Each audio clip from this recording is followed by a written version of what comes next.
Kasusnya Byron Castillo, saudara-saudara, di Ekuador itu berbeda dengan kasus naturalisasi pemain-pemain Malaysia. 7 pemain Malaysia ini beda sekali, saudara-saudara. Beda bagaikan bumi dan langit. Perbedaannya di mana?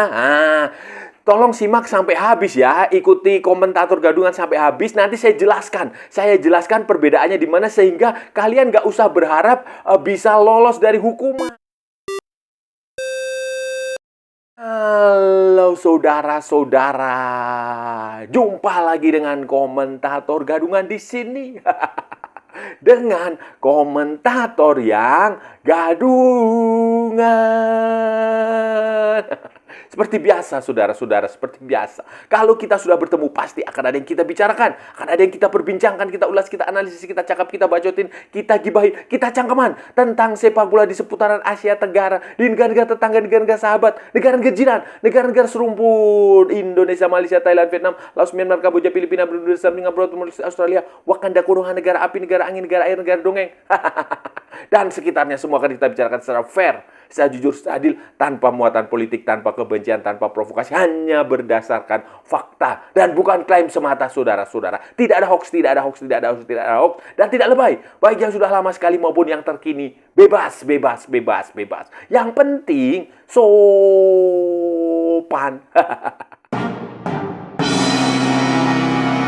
Jadi begini saudara-saudara, ini saya banyak mendapatkan pertanyaan, banyak mendapatkan masukan dari kawan-kawan, sahabat-sahabat saya di Malaysia. Banyak yang bertanya soal Byron Castillo.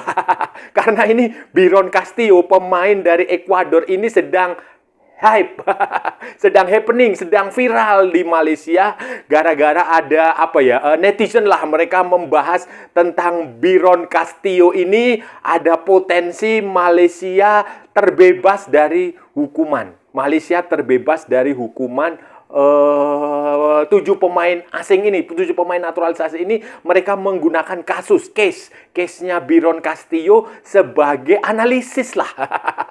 Ya, kira-kira kalau di Indonesia itu istilahnya PHP. PHP itu adalah pemberi harapan palsu.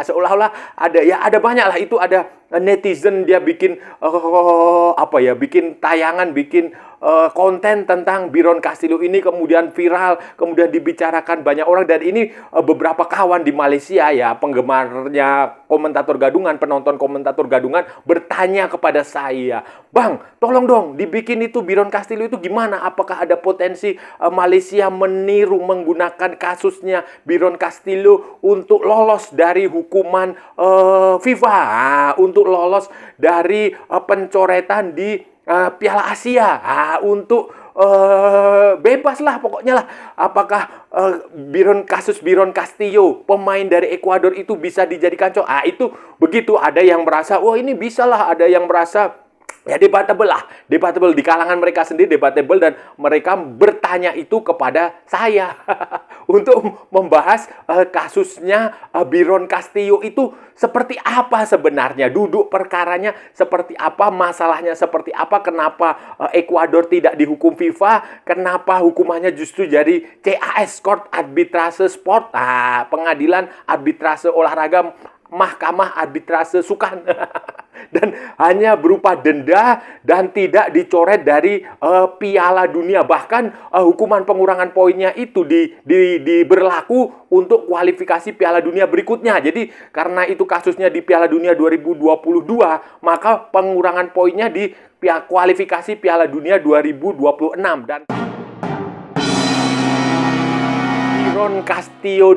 Byron David Castillo Segura, itu lahir aslinya dokumen yang kemudian di persidangan itu itu aslinya lahir di Tumaco, Kolombia 1995, saudara-saudara. 1905. Tetapi saudara-saudara, ini yang menarik, saudara-saudara. Ini yang menarik. Waktu dia membela Ekuador, dia diklaim Ekuador ini, saudara-saudara, Ekuador menyerahkan dokumen yang menyatakan bahwa Byron Castillo ini lahir di sebuah kota di Ekuador. di Ekuador. Kemudian, nah, Byron Castillo ini yang menarik adalah dia lahir memang aslinya lahir di Kolombia. Di situ kota itu Tamuco apa-apa itu ada di kota perbatasan sempadan. Ya kalau misalnya Indonesia dan Malaysia itu ya mungkin sekitar Tarakan atau Pulau Sebatik. Nah, itu kan sempadan perbatasan atau ya Atambua yang berbatasan dengan Timor Leste. Ah, kayak begitu kalau di ya kayak kira-kira kayak begitulah. Dia lahir di situ dari keluarga orang tuanya adalah orang Ekuador. Semuanya berasal dari Ekuador dan setelah lahir dia kecil tinggal semua menetap hidup di Ekuador. Hidup di Ekuador, dia memulai karir sepak bola di Ekuador. Klub pertama dia juga di Ekuador. Semua selalu berkarir sepak bola di Ekuador. Kemudian mendapatkan panggilan ke tim nasional Ekuador under 17, under 20, ikut di berbagai macam pertandingan internasional di level junior. Kemudian pada tahun 2021 dia dipanggil ke tim nasional senior Ekuador untuk bermain di kualifikasi Piala Dunia 2022. Setelah dia bermain di banyak pertandingan, saudara-saudara, 8 atau banyaklah pokoknya, saudara-saudara. Setelah dia bermain di beberapa banyak pertandingan, Asosiasi Sepak Bola Chile, Football Federation Chilenos lah, itulah Chilenos itu dia mengkomplain, dia menggugat ke FIFA, mengajukan bukti bahwa Byron Castillo ini tidak lahir di Ekuador, dia lahir di Kolombia, seharusnya tidak sah membela Ekuador dan harus dicoret. Kemudian Ekuador harus dikurangi poinnya sesuai dengan jumlah pertandingan yang dijalani bersama dengan Byron Castillo. Itu dilontarkan Chile setelah Ekuador sudah memastikan diri lolos ke Piala Dunia 2022. Dan harapannya supaya kalau itu pengurangan poin, dia akan gagal lolos ke Piala Dunia dan digantikan oleh Chile dan atau Peru kalau nggak salah, saudara-saudara. Kemudian FIFA menerima berkas itu, menanggapi pengaduan Chile. Kemudian pada Juni 2022, Juni 2022 ya berarti berapa bulan? 5 bulan atau berapa bulan sebelum Piala Dunia 2022 di Qatar, Komite Disiplin FIFA itu memutuskan untuk menutup kasus ini. FIFA menegaskan setelah menganalisis semua pengajuan dan bukti yang diajukan, mereka tidak menemukan dasar untuk mencoret Ekuador dari Piala Dunia. Bahkan kemudian pada September 2022, Komite Banding, Appeal Komite di FIFA itu juga menguatkan keputusan Komite Disiplin, mengkonfirmasi keputusan disiplin untuk memproses ini, menutup. Jadi sah.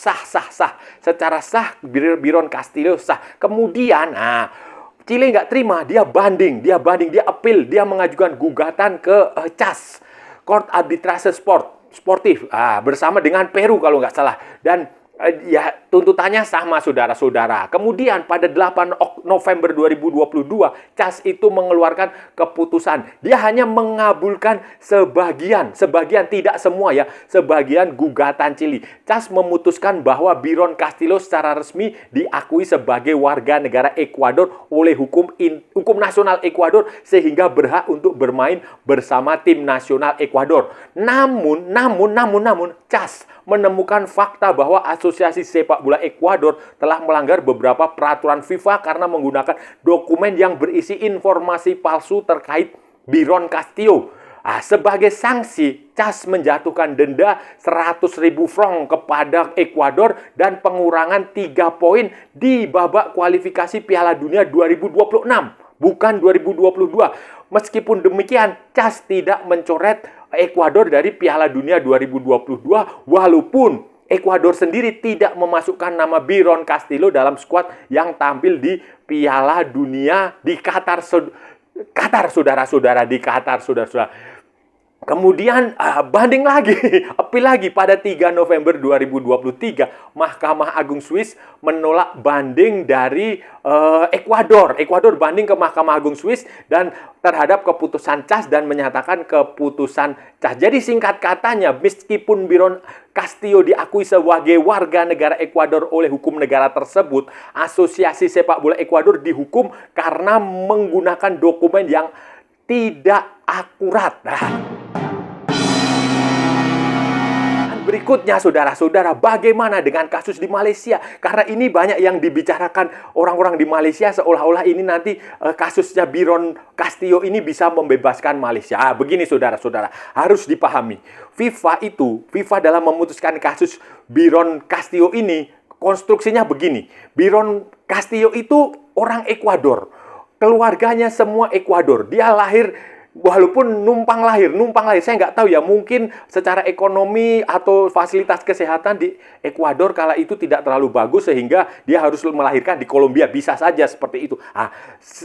Kemudian sejak kecil itu dia hidup di Ekuador. Karir dia di Ekuador, jadi dia orang Ekuador walaupun lahir di Kolombia. Dan seperti keputusan CAS, dokumen palsunya itu digunakan untuk mendapatkan status warga negara Ekuador. Itu saudara. Dan berdasarkan regulasi FIFA, kalau saudara-saudara ingat, berarti kan ini si Byron Castillo ini dia sudah lebih 5 tahun tinggal di Ekuador, ya tentu sajalah. Dan itu secara hukum FIFA sah, saudara-saudara, sah. Bandingkan dengan Facundo Garces, Imanol Machuca, John Irazabal, Hector Hevel, Joao Figueiredo, Holgado, terus siapa lagi? Itulah pemain-pemain Malaysia yang dihukum FIFA itu. Mereka apakah lahir dan apakah tinggal sejak kecil di Malaysia? Apakah sudah 5 tahun tinggal di Malaysia? Belum kan? Belum. Kedua, Ekuador itu dibebaskan oleh FIFA.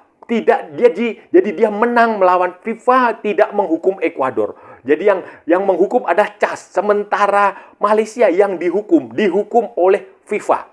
Nah, berikutnya, Malaysia, pemain-pemain Malaysia itu memalsukan dokumen kelahiran kakek dan nenek mereka untuk bermain di tim nasional Malaysia. Nah, beda kan? Tahu nggak perbedaannya? Perbedaannya, Castillo memalsukan dokumen untuk menjadi warga negara Ekuador. Ketika dia masih kecil, dia nggak tahu apakah nanti akan jadi pemain bola atau tidak. Dia nggak tahu itu. Dia hanya tujuannya supaya dia dapat punya paspor Ekuador, supaya dia bisa hidup di Ekuador, supaya bisa kerja, bisa sekolah, bisa mendapatkan fasilitas kesehatan di Ekuador. Sementara ini,